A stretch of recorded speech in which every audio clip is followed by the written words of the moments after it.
Hello. Welcome back to Life After Plus One. I'm Leanne, your podcast host and your single parent mentor and coach.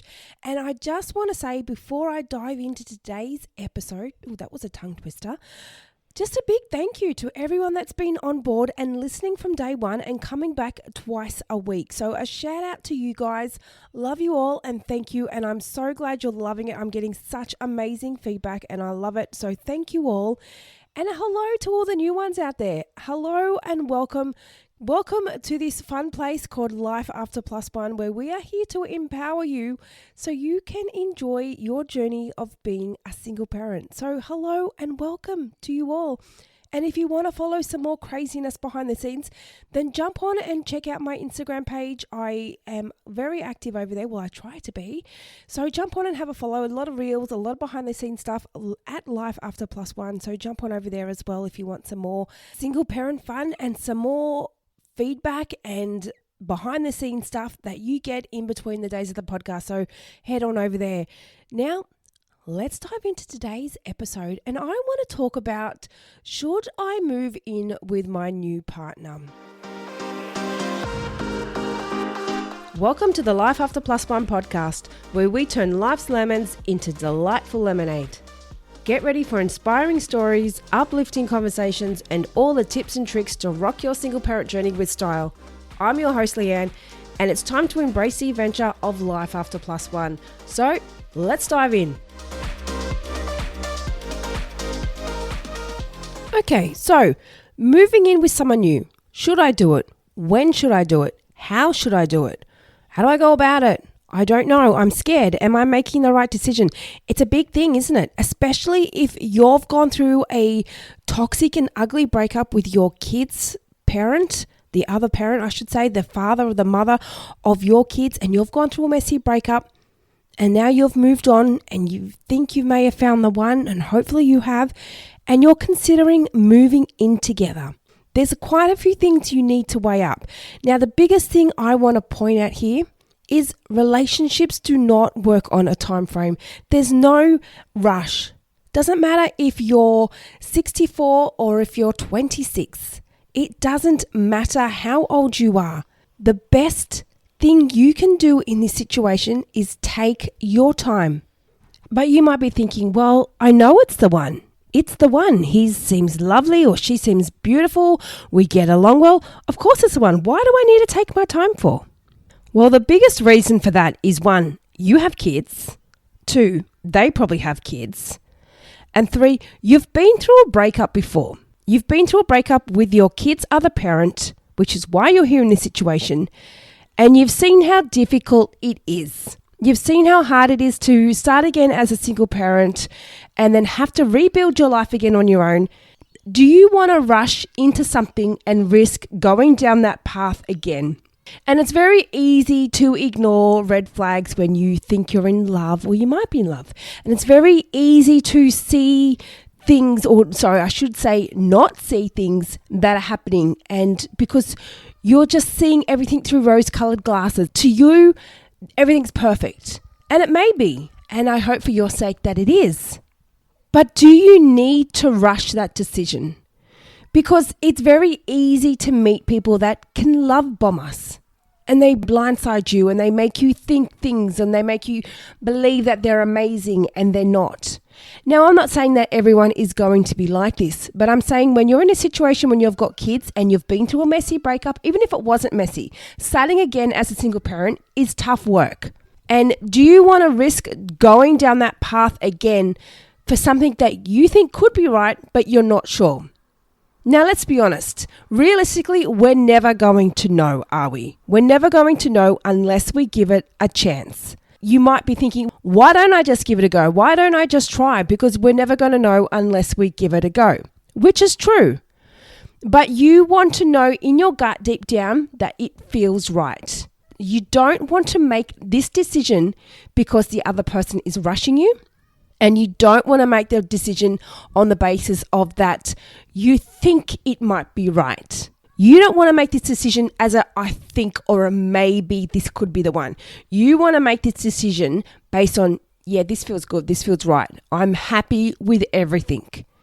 If there's a few red flags that you're seeing, they could be an amazing, beautiful person, but every now and then you see these little red flags and you're like, I'm not sure, but hey, I'm going to move in and give it a go. Now, just think, if you're living with this person, these red flags that you're spotting when you're not living together are probably going to get worse when you are together because you're around them more often. So if you're having things that you're questioning or that you're unsure of, you need to sit down and bring it up with this person. Sit down and talk to them and discuss, okay, well, I'm seeing this and I'm not sure I'm comfortable with this. How is this going to work if we live together? Now, in a healthy relationship, if you brought this topic up with someone, or if you sat down and addressed things with your partner that you're not happy with or things that are concerning you, a healthy relationship or a healthy partner would want to sit down and communicate that with you and work out ways to make it work. Someone that's not so healthy and quite possibly toxic will not take that on board so well. They won't like that feedback and they won't like being questioned. And good chance they will probably shut that down and they would not want to discuss it. So if that's someone that you're dealing with, you need to ask yourself, how is this going to work if you live together?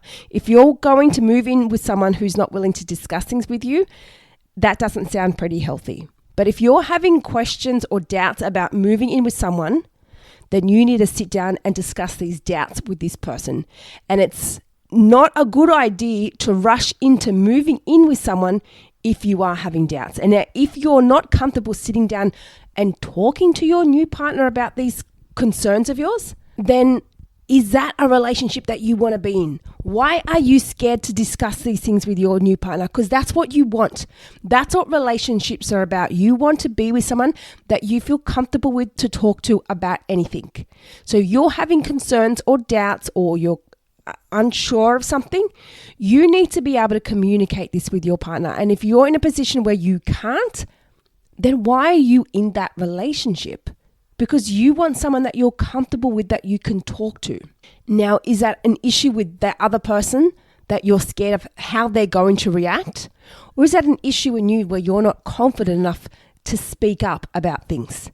Because if you're moving in with someone and you're not happy with something and you're going to move in with them because you're not confident to speak up, then if you live together and these things keep happening, but you don't want to say anything because you're not confident enough to, do you think that's going to go down a positive path? Or do you think eventually it's going to erupt and you're going to explode because it's all got too much?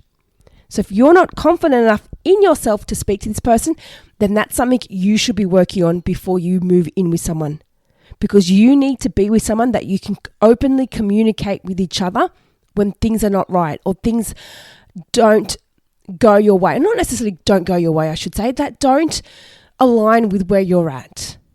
Now, you don't have to agree on everything. You don't have to have the same opinion of everything. But when it comes to moving in with someone, that's a big decision.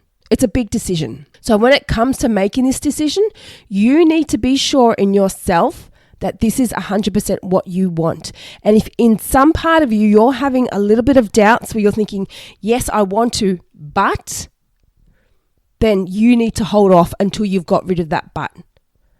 Because if there is a but there, then there is something that's telling you not to do it, or there's something in you that you're not happy with that needs to be resolved before you make that decision. Now, it could be something in your relationship. It just could be something to do with the way you communicate. It could be anything. But if you're having a but about wanting to move in with your partner, then you need to make sure that but has been removed before you make that yes decision. Now, I'm not discouraging anyone from wanting to move in with a new partner because I think it's amazing. Because that's what this podcast is about, to hopefully meet someone where you can all settle down with and be happy.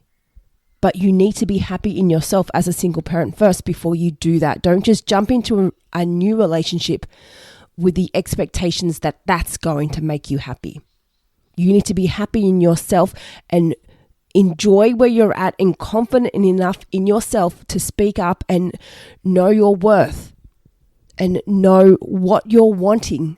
So when someone does come along that doesn't align with where you're at, or doesn't respect your boundaries, or doesn't respect you, who you are, then you need to say, thank you. I appreciate you for who you are, but this is not what I'm looking for, because you're not everyone's perfect match. But that's not what we're talking about today.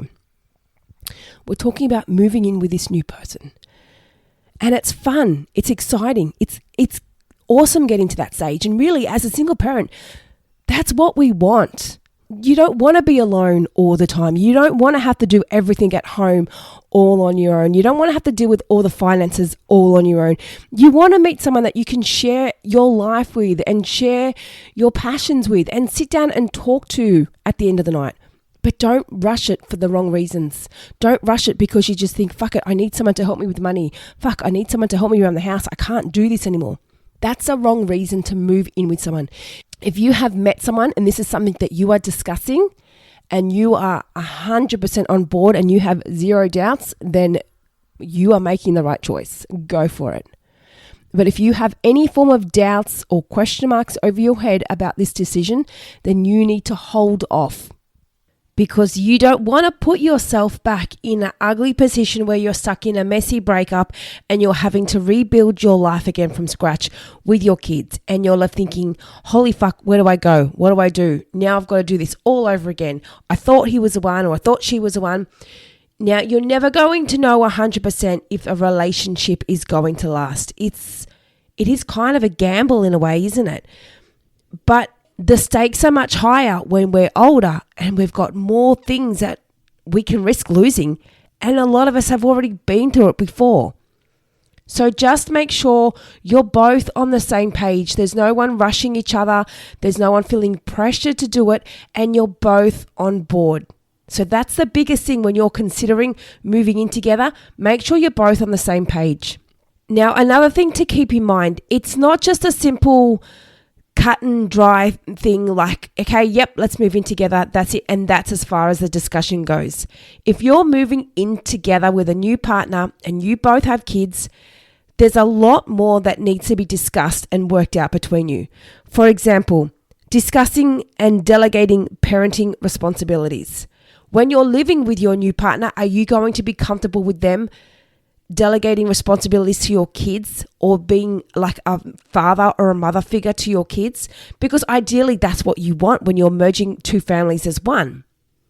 But you've got to discuss that. Do you have limits where it's like, nope, that's off limits. That's something I want to take care of. Now, ideally, that's what you want. You want the other parent to be like a mother figure or a father figure. You don't want them to take over the role as mum or dad.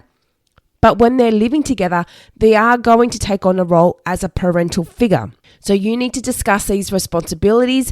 Is this something that you're going to wean into over time? Are the kids comfortable with this person where they're going to listen to them and take advice from them? Do they get along well? Are they someone that can step up and do school pickup and school drop off?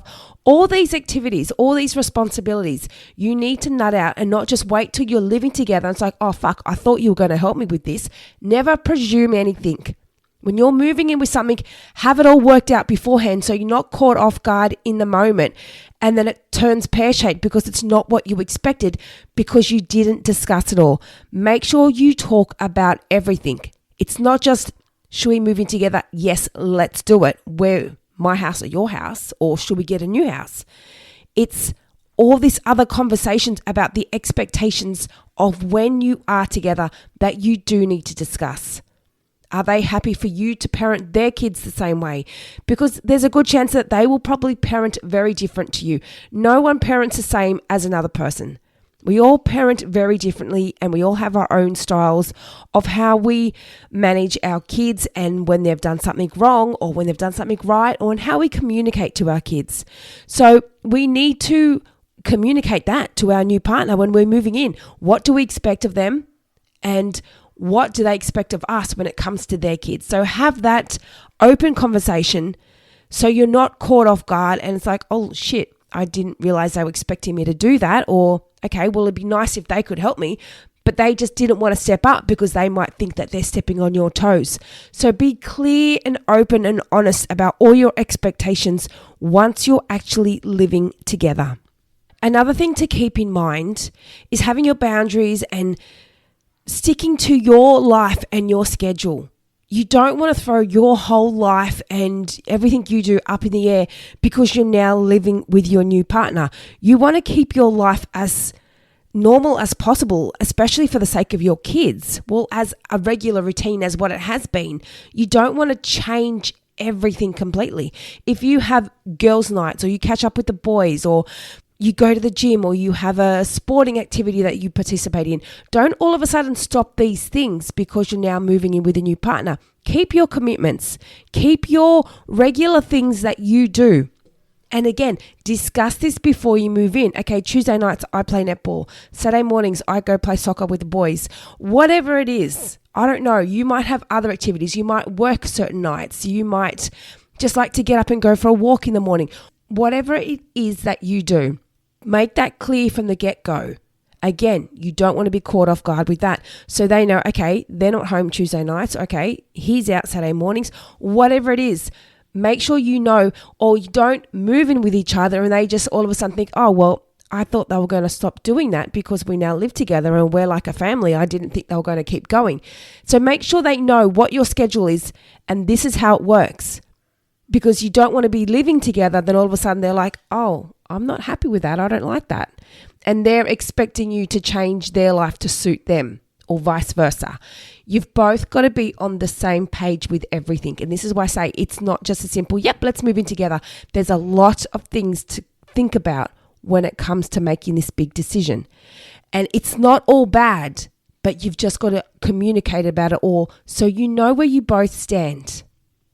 Now, when moving in together, it's very easy to fall into that family life pattern and get quickly caught up in that whole roommate syndrome, because you're just stuck in that work life, work, parenting, cooking, cleaning, school run, whatever it is. You get stuck in that routine and you end up getting so tired and you just get caught up in that whole roommate syndrome because you're not allocating time for yourselves. For both of you together. So when you're moving in, you've got to make that a priority that you both have time to yourself without the kids. You need your little sexy time or your date time or whatever it is. You need to keep your relationship going. And just because you're now moving in together, it's in that next big step. But to keep that big step going, you need to still maintain your relationship. You don't just move in and expect it all just to work out naturally. You've got to still work on it and you've got to still put the effort in. And by that means putting some time together for both of you, allowing your alone time, whether it's a date night, maybe once a fortnight, because realistically, who has time to do that once a week? Depending on your schedule, you might be able to squeeze in a quiet coffee or a quiet lunch one day when the kids are at school, or a walk together or something, but try and allocate time for both of you where you're alone, just you two. You don't want it to be all about family life craziness routine and you've got to do this, you've got to get this done, you've got to do that, you've got to do this, and then by the time it's bedtime, you're both just passing out, going to sleep because you're too tired to think of anything else. There's no affection, there's no love, there's no whatever else. It's all died off because you're both too tired. You don't want to fall into that pattern because that's a big thing that many relationships do. You've got to make sure you keep that relationship going, keep that flame burning, and you've got to put that effort in. So make sure you schedule time for you two and discuss that before you move in. Don't get in there and get stuck in this pattern like, well, fuck, we don't do anything together anymore. We used to have nice dates. And that's what's nice about that whole dating routine. You have this nice time together. You have that time to look forward to seeing them, and then that kiss at the end of the night or whatever it is. Or they might sleep over and you might sleep over their place, and then you're away from each other for a couple of days. And then you get that time to look forward to seeing them again. You get happy when they call you, but when you live together, it's an everyday thing. You don't get excited to look forward to them. You don't get excited to speak to them because they're there all the time. So when you plan date nights or plan some special time for both of you, some alone time, that is something nice to look forward to. So keep that going in the relationship. Don't just stop the things you did when you were dating just because you're living together. And most importantly, when you are looking at doing this, make sure the kids are on the same page. Now, the kids obviously are not going to be the decision maker in this. It's up to what you and your partner are wanting to do. But you want your kids to be comfortable. If you're moving in with someone that your kids totally hate, they don't get along with, they're just dreading the situation of having to live with this person, that's a big red flag and that's a big concern. You don't want your kids being in a position where they're going to feel uncomfortable and not welcomed. They need to feel welcome. They need to know that they can speak up and have their say. There's nothing worse. It's like when kids go to school and they've got a shitty teacher and they dread going to school because they know that that teacher's going to pick on them or not be nice to them. Or we've all had a teacher like that in our days. I know I did. And you don't want the kids to have to come home feeling like that. So kids dread going to school these days and then they're going to dread coming home. How do you think that's going to be for the kid or for the children? Or make them feel as comfortable as possible. If there's something about the other person that they don't like, work it out. What is it? What's going on? Sit down with all three of you if need be, but maybe sit down with just you and your kids first and talk it out with them and work out. Maybe they do like your partner. Maybe you all get along great, which is perfect and will make the process so much easier because that's what you want. You want your partner to get along with your kids and you want your kids to get along with your partner. And if your partner is not accepting of your kids, then that's a big concern because your kids should always take priority. Your kids should take priority. So if your kids are not liking your partner because they're being a dick to your kids or they're not being accepting of them or they're being rude to them, then that's something you need to put a stop to. You need to put a stop to that. Your kids always take priority and you need to make sure your kids are comfortable and happy in this situation. And don't let anyone make your kids not feel welcomed or feel uncomfortable. And if that person is doing something like that to your kids, then why are you with this person? You and your kids come as a package and they need to be accepting of you and that whole package, which includes your kids. So if they're not accepting of that, then why are you with this person? They need to welcome you and your kids with open arms, just as I'm sure you would with their kids. But if the kids do have any concerns, maybe they do like this person, but they have some concerns. They're scared about changing schools or they're scared about having to make new friends. Make it as comfortable for them as possible. Now, everyone always says, oh, kids are adaptable. Kids find it easy. Kids are good. They don't care. Kids do care. They just don't talk about it like us adults do. They don't know how to communicate it like us adults do. They don't know how to express their feelings like us adults do. They bottle things up. They don't want to deal with things. They don't want to talk about things. So if your child is in a situation where they're feeling anxious about moving in with a new partner with you and their kids, then you need to do something with them to make them feel as comfortable as possible. Take it slow. Don't just rush into it. Say, kids, we're moving in and boom, next week you're packing your bags and off you go. Take it slow, give them the heads up, talk them through it, explain the whole process. Maybe if they do have to change schools, take them there. Put them in sports where kids from that school would be attending so they can maybe meet them beforehand. Do something to make it as comfortable and easy for them. Because even as adults, like when we're starting a new job or we're going somewhere different, we're going to a place where we haven't met anyone before. Like for example, just in the dating world.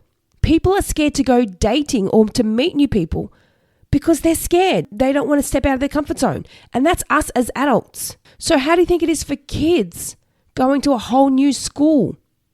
And it's not just meeting one person as an adult and you're going on a date with one person and people avoid it. People avoid things like speed dating and just going on a date in general because they're scared of dealing with one person. So could you imagine what it's like for a child being in a situation where they're not just dealing with one person, they're dealing with a whole school of new people, a whole group of friends that they've never dealt with. Everything is new.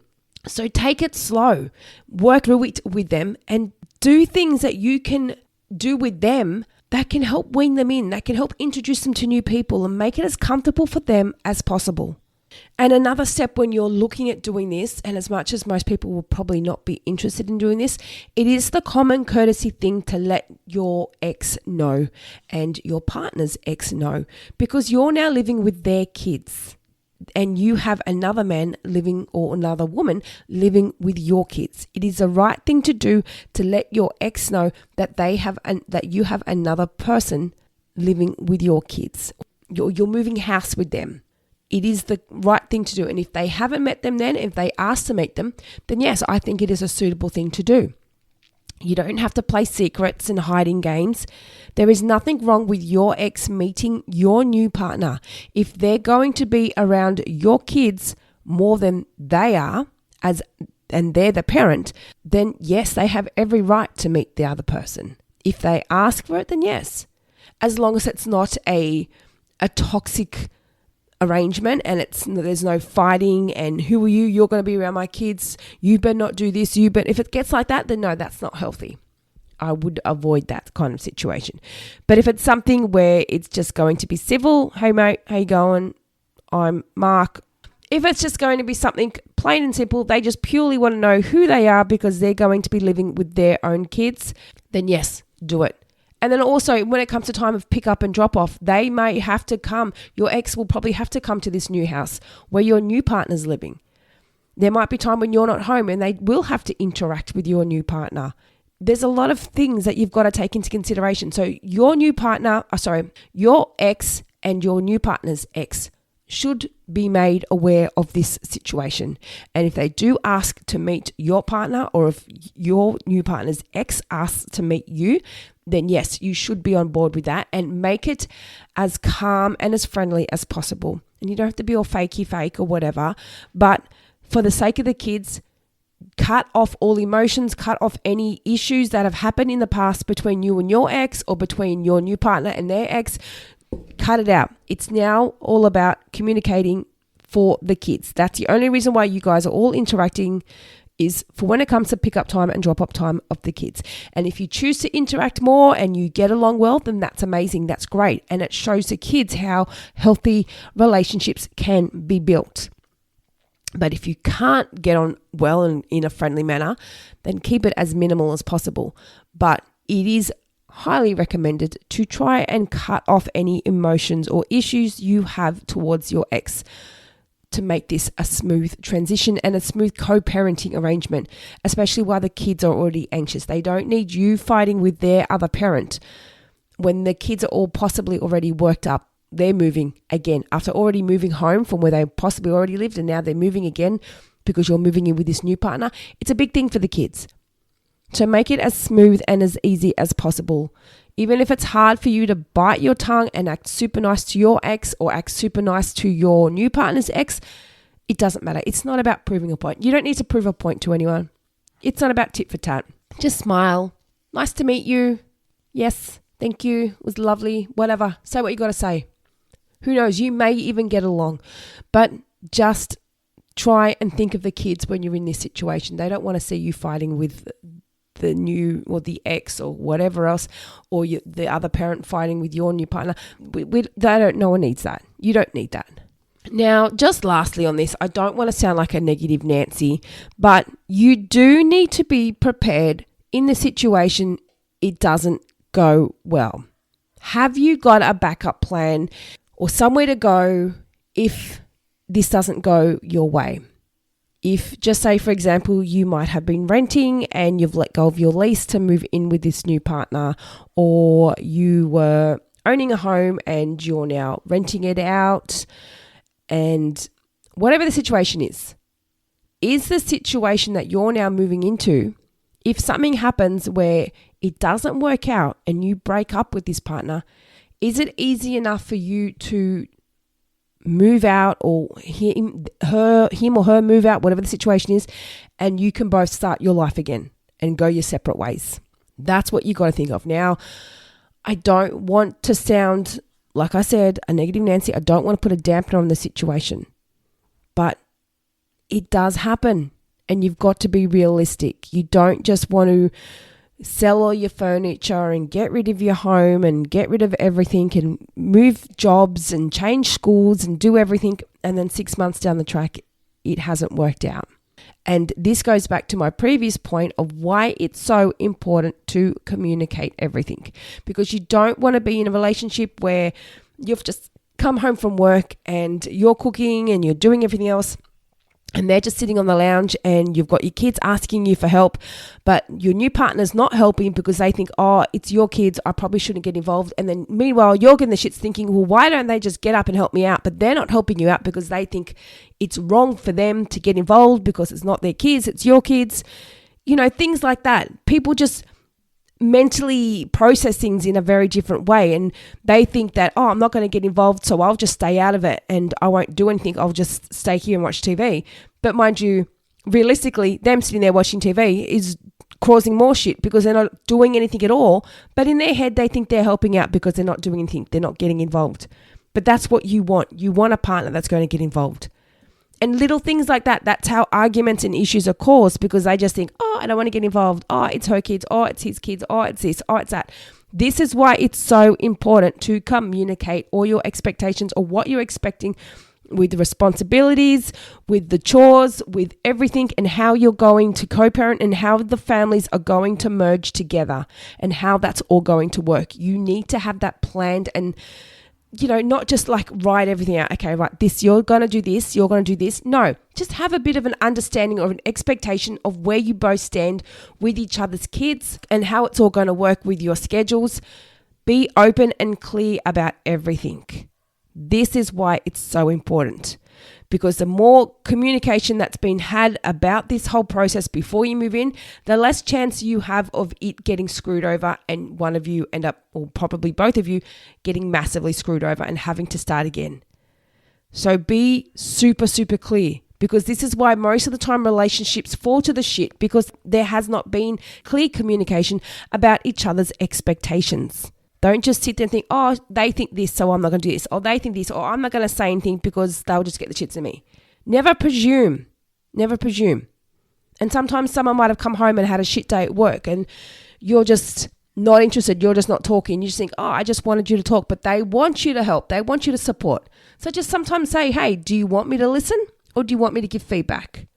It's so important to talk about everything. Don't be one of those ones that's like, oh, I'm too scared to talk, or I can't give my opinion, or they're going to get angry if I say this. Most of the time, that's what people want. We want a partner that can communicate. And if they're not happy with the communication they'll give, then they will communicate that back, because that's what it's about, communicating. They might say to you, no, I don't want you to tell me this. I just want you to listen. That's all sometimes people need when they've had a shit day. And so if someone's come home from work and they've had a shit day, they don't want to hear, oh, you've got to do this, you've got to do this, you've got to do this. They just want sometimes someone to listen.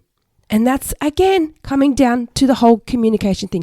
Okay, I've gone off track a little bit here and I've made it all about communication. But for those of you that are more interested in that topic, I do have that episode coming up soon talking about healthy communication patterns and styles for healthy relationships. So if you are moving in with a new partner, you need to have good communication between you both. If you're at a point where you like each other a lot, you get along really well, but you think they don't communicate, they don't talk to me about this, they don't know what's going on, or they seem very secretive, how is that going to work if you live together? You've got to be on the same page when it comes to communication. That's a big thing. Communication is the biggest thing in a relationship. And if that's not on the right path, you guys are not going to work. I'm sorry. No one works if you can't communicate well. So that's a big thing to think about if you're wanting to move in with a new partner. So you've got your communication. Make sure you sit down and talk about everything. Talk about what you expect from each other and with the kids. Work out your alone time. You need to have time together. You're not just moving in with a roommate. You're moving in with your boyfriend or your girlfriend and possibly a potential new husband or wife. Or maybe you are already a new husband and wife. Whatever your situation is, you're not moving in as a roommate. So make sure you allocate that time for yourself, some date time, some sexy time, whatever it is. Have your time as one-on-one, as a partner, as a couple. You need that. That's important. Make sure you stick to your schedule. Keep your life as normal as possible, as similar as possible as to what it was before you moved in together. Don't go changing everything. Keep your routine as it was. You may need to change timing slightly or whatever it is just to fit in with everything, but don't just drop everything because you think that, oh, they're going to want me home, or because we're now together, living together, I should be there for them all the time. And if you're thinking that, then again, that's your communication's not up to scratch, because you shouldn't be thinking that. You should be talking to them about that, saying, hey, just letting you know, this is what I do. And if they think differently, then they should be able to tell you about that.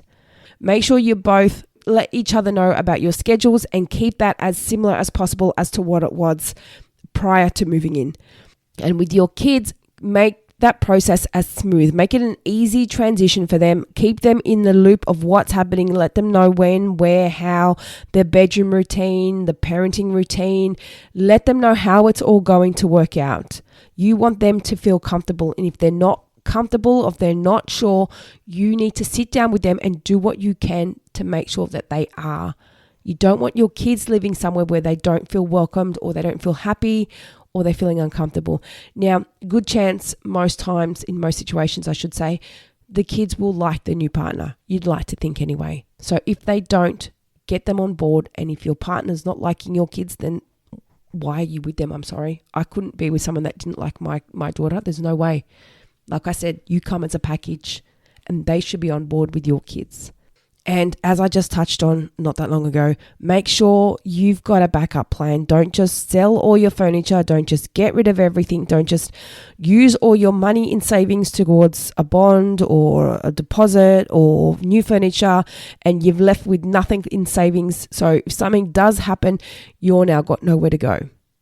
Okay, I'm not expecting that every relationship is going to fail, or I'm not saying that it will go to the shitter. There's a good chance it could work out, but just be cautious that if something was to happen and it did, will you be okay? Are you going to be able to move on your own with your kids again and do it easy? Or is it going to be a shit fight where you're stuck with nothing? So just something to think about. And lastly, now, you're never going to know that if it's going to work or if it's going to fail. You're never going to know. Something could happen down the track and you're like, holy fuck, what just happened? This is not what I signed up for. And you're like, I'm out of here. So you just don't know. You don't know what could happen. You don't want to move in with someone where you've got some doubts, or there's some red flags waving in the back there and you're seeing them waving, but you're just ignoring them. Don't ignore red flags and don't ignore those doubts. Don't move in with someone unless you feel 100% comfortable in yourself that you're making this right choice. If you're totally happy, you're on board, he's on board or she's on board, both set of kids are on board, then go for it, do it, and have an amazing life together. If you're unsure, then don't rush into it. There is no time frame on how relationships should go, or when you should move in, or when you should get married, or whatever else it is. Take your time with it. If you want to live separate for as long as possible, do it. Just make sure you're doing it for the right reason. Don't do it because it's a pain in the ass driving to their house and you're like, just sick of the driving. I may as well just move in. Don't move into someone's house just because you think, I may as well do it. Move in because you're happy, you're comfortable, and you're not feeling any doubts. And if you are feeling the smallest doubt about something, talk to them about it.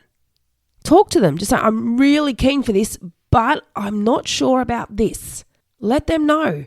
And then if they don't take your feedback on board, then how are they going to take any feedback on board when there's something arises in the relationship when you are living together? You want someone that's going to listen to you when you're not comfortable about something.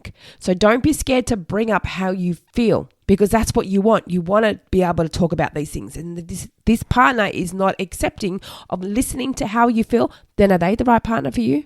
Is that someone that you want to be living with? Communicating about all these things beforehand and seeing how they react to that is a good indicator of if they're going to be right for you to live with and how your relationship will go when you are living together. So just a few tips to think about. And that's amazing that you are looking at going down this path. It is exciting. And for those of you who are not there yet, and it's something that maybe down the track you are thinking of, or you're not even dating someone yet, but it's something that to think about for when you are, and when you are considering moving in together, when you've been together a while. So things to think about for no matter what stage of your journey you're at. But if you are there now and you are in the process of thinking about it, then that is so exciting. And I'm so happy for you. And I really hope it does work out for you all and you all get along beautifully. But just remember to follow all these tips and be open and honest about everything. Don't bottle things up. And then a month or two down the track, you explode because you're too scared to say anything. Talk about as much as you can, but try and find the right way to talk about it. So I'm going to wrap this one up, but I really hope this was some really useful information for anyone on their single parent journey, whether you're just become single, whether you've just started dating someone, or whether you're in the process of actually considering moving in with a new person. Just remember all these tips I discussed when you are going through this. Go back and listen to it again if you're not there yet and later down the track you are. You can always come back to this episode. So have fun with it. Enjoy it. It's not a stressful process. Well, it can be a little bit, but you also want to have fun with it. It's an exciting time, so you also want to enjoy it. Don't focus on the pressure and the negative of it, even though I may have discussed some not so positive topics about it, but it's also being realistic. You can't just hide these things and pretend like they don't exist, because they do. We don't want to be negative about it, but we do want to be realistic about it. So once you've got all those little serious topics out of the way, have fun with it. Enjoy it. It is fun and it's exciting moving in with someone new. It is, and I'm excited for you. So thank you again, everyone, and thank you for listening. And until next time, I'll be in your ears then. Thank you for joining us on the Life After Plus One podcast. If you loved what you heard today and looking for some further support, then jump onto our website, lifeafterplusone.com. Plus, don't forget to check out our Instagram page for further resources and inspo. You can find all the links in the show notes. And remember, you're not alone on this path. I'm looking forward to seeing you on the next episode. And in the meantime, keep thriving, keep growing, and keep exploring your amazing life after plus one.